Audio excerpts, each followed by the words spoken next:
बचपन का शौक समझ निक्की के घर वाले उसका एडमिशन फेंसिंग कोचिंग में करा तो देते हैं, पर कुछ सालों बाद वही शौक जब उसका जुनून और सपना बन जाता है तो सब उसके खिलाफ हो जाते हैं। और लड़की के हाथ में तलवार दो ना, अब मैडम तलवारबाज बनना चाहती है। बच्ची का शौक समझ दाखिला करवा दिया, क्या पता था ये सब देखना पड़ेगा।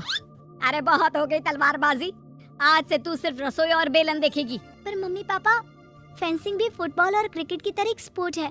थोड़ी और प्रैक्टिस के बाद मुझे स्टेट, फिर नेशनल और फिर इंटरनेशनल खेलने का मौका भी मिल सकता है।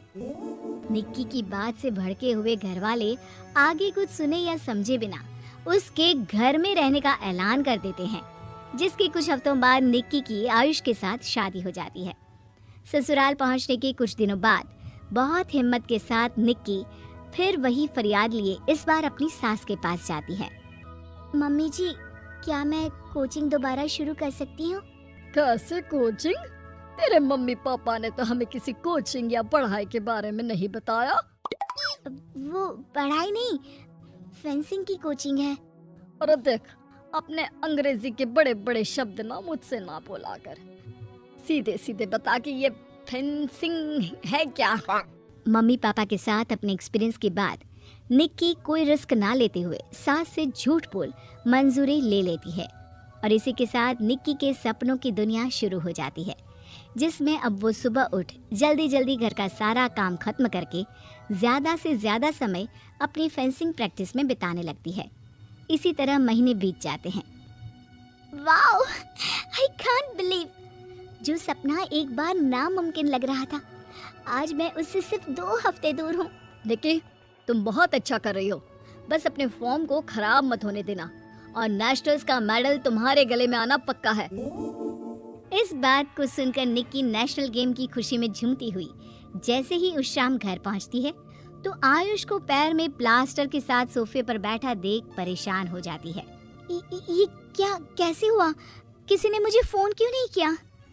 ऑफिस से आते हुए रास्ते में किसी ने टक्कर मार दी, इसलिए बहू कल से इसके ठीक होने तक तो कोचिंग से छुट्टी ले ले, डॉक्टर ने पूरा बेड रेस्ट बोला है। पति की हालत और सास की बात से हैरान परेशान निक्की आगे कुछ बोले बिना अपने कमरे में चली जाती है।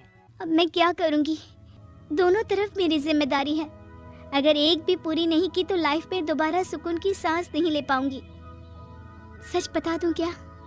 नहीं, अगर इन्होंने भी घर में कैद कर लिया तो बचा कुचा मौका भी खो दूंगी।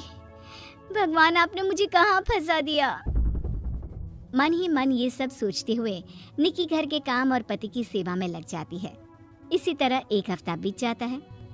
बहुत सोचने के बाद भी जब कोई दूसरा रास्ता नहीं दिखता तो निक्की सबको फेंसिंग की सच्चाई बताने का फैसला करती है और सास और पति के पास आती है।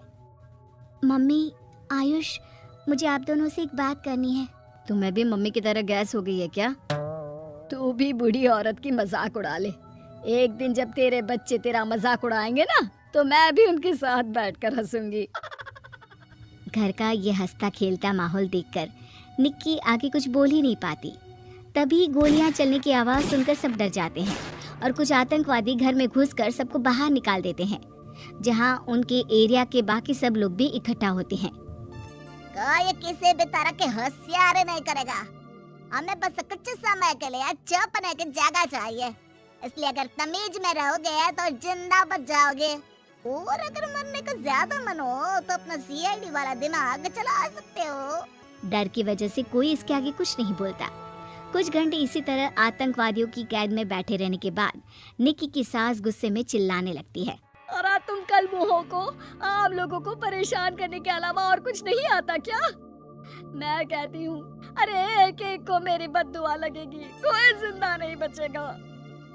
ये आप क्या कर रही हो मम्मी? सॉरी, वो परेशान हो गई इसलिए कुछ भी बोल दिया। प्लीज इन्हें छोड़ दीजिए, आप कुछ नहीं बोलेंगी। अरे तू डरपोक की तरह इनसे माफी मांग रहा है, कुछ तो अपने पापा के गुण ले लेता। अगर आज वो यहाँ होते तो इतनी देर में सबका गला काट चुके होते। क्या मतलब? नहीं मम्मी, प्लीज दोबारा वही सब शुरू मत करना। आखिर कोई मुझे भी बताएगा कि बात क्या है? तेरे ससुर जी अपने समय के सबसे बेहतरीन और उम्दा तलवारबाज थे। कोई कितनी भी बड़ी बंदूक या कितने भी ज्यादा हथियारों के साथ उनके सामने क्यों ना आ जाए, सबको एक एक करके चित कर देते थे। वाह, ससुर जी और क्या क्या करते थे? निक्की का इंटरेस्ट देख सास उसे ससुर जी और उनकी तलवारबाजी की कहानियां सुनाने लगती है, जिन्हें बहुत देर तक सुनने के बाद अपने आप को रोक ना पाते हुए निक्की आखिर उनसे तलवार के बारे में पूछ ही लेती है। मम्मी जी, क्या पापा जी की वो तलवार आज भी आपके पास है?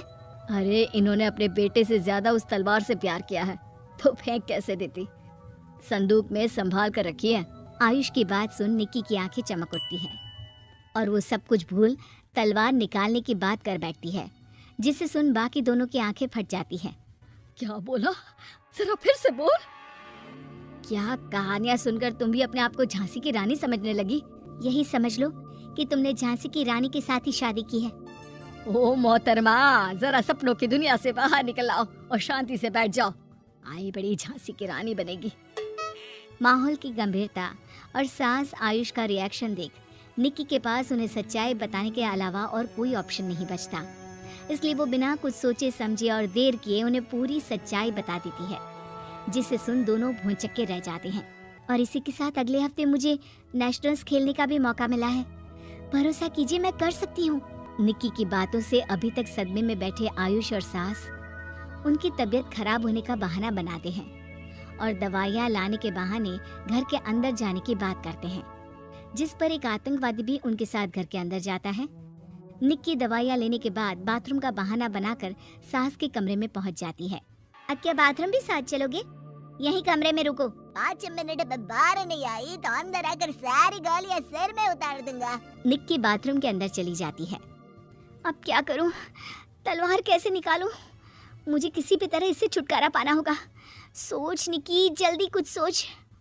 कुछ देर परेशान बाथरूम में इधर से उधर घूमने के बाद निक्की की नज़र फर्स्ट एड बॉक्स पर पड़ती है और वो तुरंत उसमें से कैंची निकालकर उसे छुपाते हुए चुपचाप बाहर निकल आती है। हो गया तुम्हारा सारा नाटक खत्म, अब चुपचाप ये दवाइयाँ उठाकर बाहर चलो।